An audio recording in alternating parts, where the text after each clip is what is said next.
much are we going to hear about that boat trip down to Miami that the wide receivers took, Giants wide receivers, in terms of how it affected this game?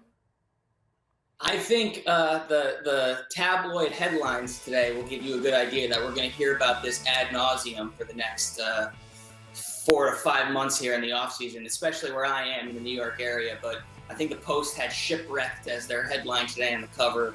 But I think there's two sides to this.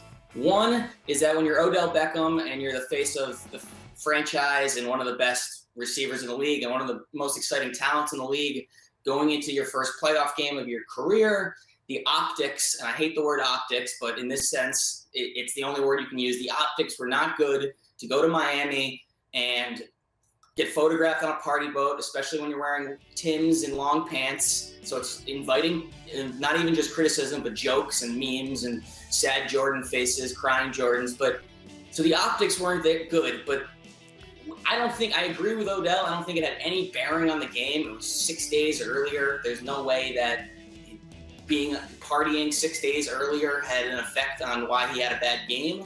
But when you have a bad game like he did, and there was a lot of drops, and that game would have been a lot different if him and Sterling Shepard caught 2 touchdowns in the first quarter. It would have been up 14-0. Both guys were on a boat. So when you have a bad game after that happens, it's inviting criticism. So the criticism's fair just because of the outcome of the game. I think my favorite stat was Eli Manning had a 43.9 passer rating when targeting receivers that were on the boat, and he had a 105.8 passer rating when targeting receivers that weren't on the boat. So when those things, connections are there, it invites the criticism. But I don't think it had an actual effect. But I do think we're going to hear about it, and it's going to be memed for the rest of the offseason.